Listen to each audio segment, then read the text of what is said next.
Good morning, students. Today we are going to continue our new chapter, Physical and Chemical Changes. The next topic is Characteristics Changes in a Substance During Chemical Changes.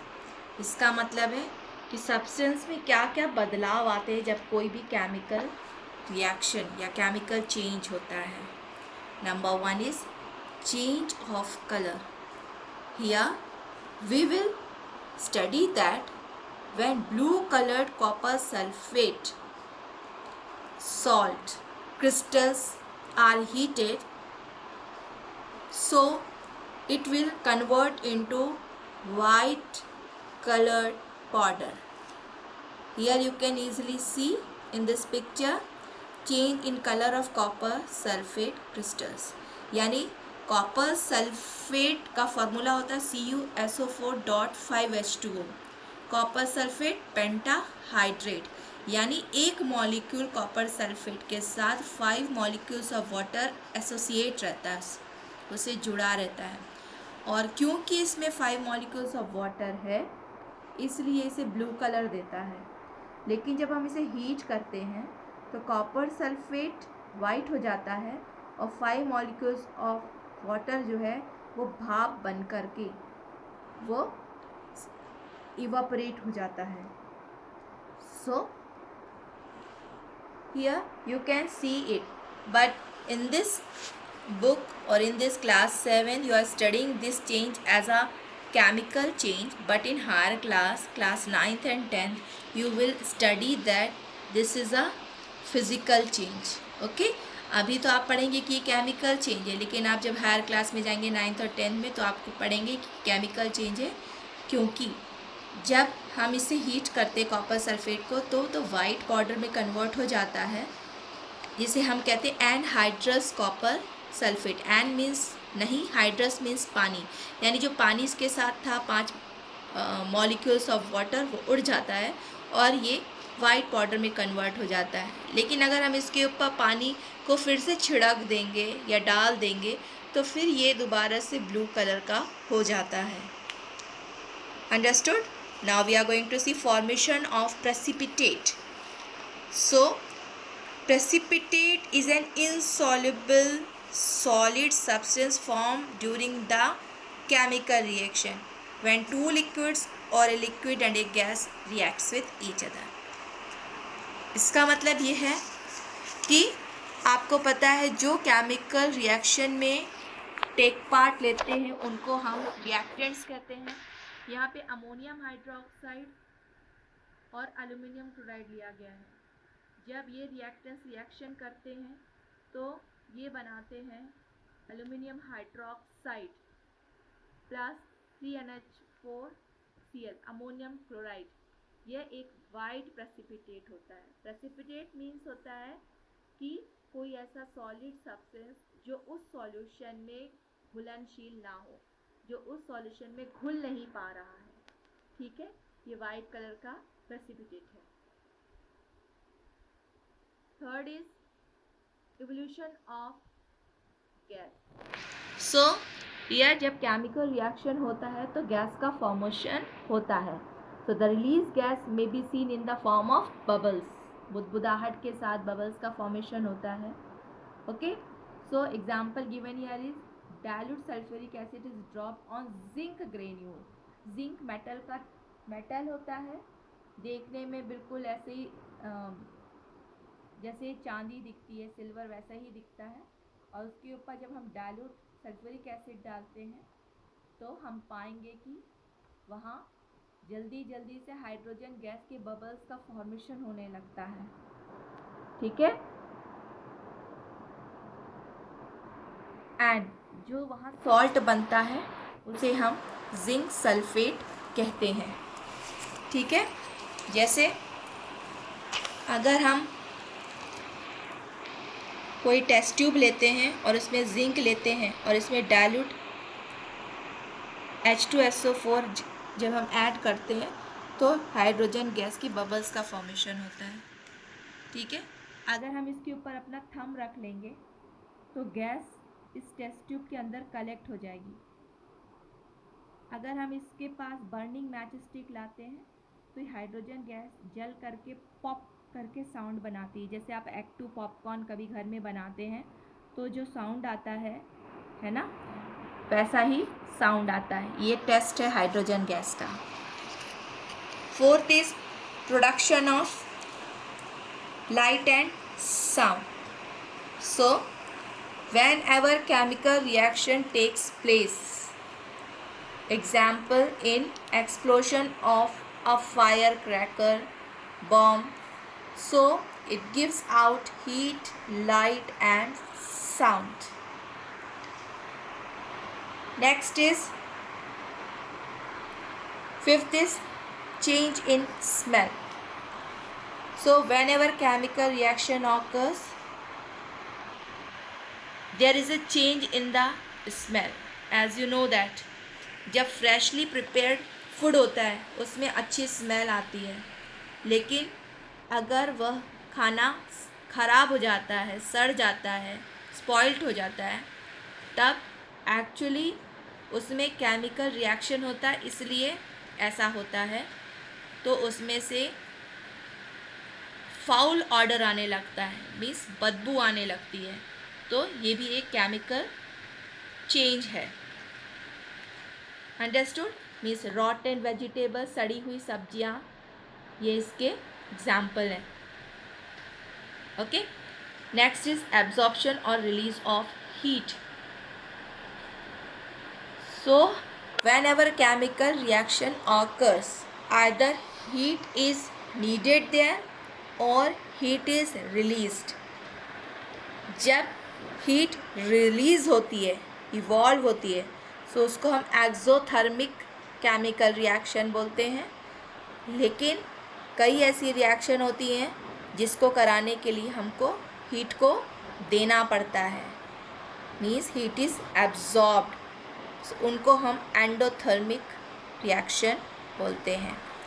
Examples are, so in exothermic reaction heat is released or evolved। Example है burning of fuels, means कोई भी fuel, petrol, diesel, kerosene, इसमें क्या होती है, heat निकलती है। LPG जलता है तब तो हमारा खाना बनता है।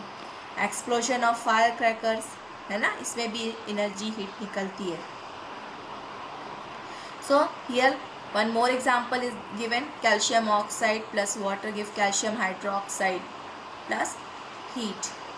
ठीक है। सो कभी आपके घर में जब वाइट वॉश होता है तो जो आउटर बाउंड्री वॉल होती है उसमें वाइट कलर का चूना लगाया जाता है। अगर आपने कभी देखा होगा कि जो वाइट वॉशर है जो पुताई करता है उस चूने को पानी में घोल देता है, तो आप देखे होंगे बबल्स बनता है, और जो जिस बाल्टी में वो घोलता है वो काफ़ी गर्म हो जाता है, क्योंकि वो एक एक्सोथर्मिक रिएक्शन है। सो कैल्शियम हाइड्रोक्साइड का फॉर्मेशन होता है। ओके। सो आपने कभी देखा होगा कुछ लोग घर में पान खाते हैं और वो चूना रखते हैं, तो चूना पानी में घोला जाता है, जो उसके ऊपर का लिक्विड होता है वो एक्चुअली ये कैल्शियम हाइड्रोक्साइड ही होता है। ठीक है ना। एंडोथर्मिक रिएक्शन, या heat is given. Okay. So baking of cake, है ना, आपको केक बनाने के लिए उसको हीट देना पड़ता है। Reaction between nitrogen and oxygen to form nitrogen monoxide. So nitrogen oxygen plus heat, so क्या होता है 2NO, that is nitrogen monoxide is form. This is very important question, differences between physical and chemical changes. So in physical changes no new substance is formed, chemical change new substance is formed. Physical it is temporary and reversible, इस थोड़े ही वक्त के लिए होती है ना, और reversible भी होती है ना। जैसे कि आप देखे होंगे melting of ice, boiling of water, है ना, सबका फार्मूला H2O ही है। सो ये एक फिजिकल चेंज का एग्जाम्पल है। It is usually permanent and reversible. Chemical composition of a substance does not change in case of physical change, but what about chemical change, the chemical composition of substance changes. Heat or light is usually not absorbed or released in the physical chain, but heat and light are usually absorbed or released. We are going to learn this box, learn more. Some changes are both physical and chemical in nature. Example is burning of a candle. जब candle को burn करते हैं तो उसकी गर्माहट से solid wax melt हो जाता है, पिघल जाता है, ठीक है, तो वो एक फिजिकल चेंज है, ओके। और फिर वो जम करके फिर से सॉलिड हो जाता है, इसलिए वो फिजिकल चेंज है। लेकिन इसी दौरान जो बर्निंग ऑफ वैक्स हो रहा है उसमें carbon dioxide, water vapour plus heat light produce हो रहा है, इसलिए वो केमिकल चेंज भी है। So physical and chemical change साथ साथ होता है बर्निंग ऑफ कैंडल में। We are going to see common chemical changes here. First is rusting of iron. You are already familiar that when unpainted bodies of vehicles, railing, water pipes and bridges gets covered, okay, with a layer of reddish brown material, इसको हम rust कहते हैं। कोई भी iron से बनी हुई, लोहे से बनी हुई बॉडी जब ऑक्सीजन और मॉइस्चर के कांटेक्ट में आती, मॉइस्चर मीन्स नमी, तो उसमें एक ब्राउन कलर का फ्लेकी पोरस सब्सटेंस डेवलप हो जाता है। वो एक्चुअली कंपाउंड है, केमिकल कंपाउंड, जिसको आयरन ऑक्साइड कहते हैं। So rusting is a process in which iron reacts with moisture and oxygen to form iron oxide which is flaky porous reddish brown layer of hydrated iron oxide, okay. This is called rust, and the layer of rust formed on the surface of iron object falls down after some time and again exposing the new surface. Like this, it is a continuous process and gradually this process eats up the iron and weakens the object, है ना। आप देखिए होगे कभी rust लगता है तो वो धीरे धीरे पोरस बन करके फिर वो चीज़ झड़ जाती, फिर नया आयरन मेटल फिर से ऑक्सीजन मॉइस्चर के कांटेक्ट में आता है, फिर से यही प्रोसेस होती है, चलते चलते पूरा ये आयरन ऑब्जेक्ट को ख़राब कर देता है और आयरन ऑब्जेक्ट कमज़ोर पड़ जाता है। Rusting is a chemical change and can not be reversed, okay. So here one reaction is given, iron plus oxygen combines with XH2O, यानी ये इस बात पे डिपेंड करता है कि वहाँ नमी कैसी, ज़्यादा पानी के कांटेक्ट में या नमी के कांटेक्ट में है। तो X मॉलिक्यूल्स ऑफ वाटर बताया गया है। सो 2Fe2O3.XH2. X represent the number of molecules of water. The presence of water and air is necessary for rusting to occur. If any one condition is not present, so rusting will not take place. यानी आपको पता है कि oxygen और moisture की ज़रूरत है rusting के लिए। अगर इन दो कंडीशन में कोई एक भी एब्सेंट है, अगर ऑक्सीजन नहीं है मॉइस्चर है, या मॉइस्चर नहीं है ऑक्सीजन है, इस कंडीशन में रस्टिंग नहीं होगी। इसको समझने के लिए we are going to see the next experiment, that is activity 1. Aim is to show that both water and oxygen are necessary for rusting. Required materials are test tube, clean iron nails, water, stopper, boiled water, tap water, glycerin, calcium oxide. इन सब की ज़रूरत है। सो procedure हमें करना क्या है, we have to take 3 test tube, name them A, B and C, okay, and you have to keep iron nail, लोहे के कील, तीनों ही टेस्ट ट्यूब में रखनी है। टेस्ट ट्यूब A में कैल्शियम ऑक्साइड को रखना है और टेस्ट ट्यूब B में बॉइल्ड वाटर को ठंडा करके इसमें डालना है और उसके ऊपर ग्लिसरीन भी की लेयर भी बनाना है। इसमें ग्लिसरीन डाल देंगे तो लेयर ऑफ ग्लिसरीन होगी ऊपर पे, ओके। सो हम इस केस में बॉइल्ड वाटर इसलिए लिए हैं क्योंकि आप जब मैगी बनाते हैं तो पानी को जब उबालते हैं आप देखे होंगे बबल्स उसमें से निकल के निकलते हैं, इसका मतलब है जो डिज़ोल्व ऑक्सीजन है पानी में वो निकल जाती है पानी को बॉईल करने पे। तो यहाँ ऐसा ही पानी लिए हैं जिसमें ऑक्सीजन नहीं है, ठीक है, नमी तो है, मीन्स पानी है लेकिन ऑक्सीजन नहीं है। और ग्लिसरीन हम इसलिए डालें कि ताकि इस टेस्ट ट्यूब के ऊपर की ऑक्सीजन इसमें घुल ना सके, ठीक है। और टेस्ट ट्यूब सी में टैप वाटर है, यानी नल का पानी लेना है। नल का पानी आपको पता है कि कोई भी वाटर सोर्स से आ सकता है, चाहे वो रिवर हो, है ना, या फिर आपके अंडरग्राउंड हो, और आपको पता हर जगह मिनरल्स प्रेजेंट रहते हैं, ठीक है। सो इस तरह का पानी लेना है और फिर इसको स्टॉपर से इसके माउथ को क्लोज कर देना है, okay. So what will be your observation? The iron nail in test tube C has developed a layer of rust. आप पाएंगे कि सिर्फ जो टेस्ट ट्यूब सी है जिसमें आयरन नेल है और टैप वाटर लिया गया है, सिर्फ वही यहाँ पे रस्ट का फॉर्मेशन करेगा, ठीक है, क्योंकि इस पानी में डिज़ोल्व ऑक्सीजन भी है और वाटर तो है ही, अंडरस्टूड। लेकिन जो टेस्ट ट्यूब ए और बी में रस्टिंग नहीं होगी, क्योंकि कैल्शियम ऑक्साइड जो इसमें रखा है इसकी प्रॉपर्टी है कि it absorb moisture, so there will not be any moisture, so only oxygen is present in test tube A, इसलिए इसमें रस्टिंग नहीं होगी। और बॉयल वाटर में सिर्फ मॉइस्चर पानी है लेकिन ऑक्सीजन नहीं है, इसलिए टेस्ट ट्यूब बी में भी रस्टिंग नहीं होगी। सो कंक्लूजन ये है कि both oxygen and water are necessary for rusting.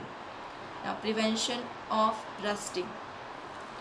So as we know that rusting decreases the strength of iron object, है ना, ये वीक कर देता है, चाहे वो ब्रिज हो, बिल्डिंग हो, बॉडीज ऑफ व्हीकल्स हो, और this is disastrous also, dangerous also. So rusting can be prevented by not allowing iron object to come in contact with air and water. अगर हम आयरन ऑब्जेक्ट को air और water के contact में नहीं आने देंगे तो हम रस्टिंग से बचा सकते हैं। इसके लिए है number 1, coating the iron object with a layer of oil, grease और पेंट, ठीक है। सेकेंड है depositing a layer of molten zinc, पिघले हुए जिंक को आयरन ऑब्जेक्ट की सरफेस पे लगाने की प्रोसेस को गैल्वनाइजेशन कहते हैं। ये बहुत इंपॉर्टेंट प्रोसेस है। गैल्वनाइजेशन में आयरन के ऊपर जिंक मेटल की कोटिंग करी जाती है। Electroplating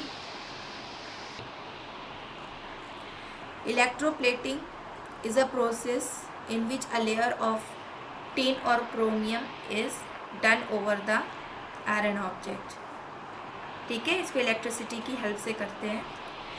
fourth is formation of alloys. Alloy means होता है solid homogeneous mixture of 2 or more metals and a non metal. इस आपको पता है कि आयरन में रस्टिंग होती है, लेकिन इसको ऐसे मेटल के साथ मिला जाता है जिसमें रस्टिंग नहीं होती है, जैसे nickel and chromium. So what will happen in when the formation of steel will take place, so this steel will not develop rust. Thank you very much.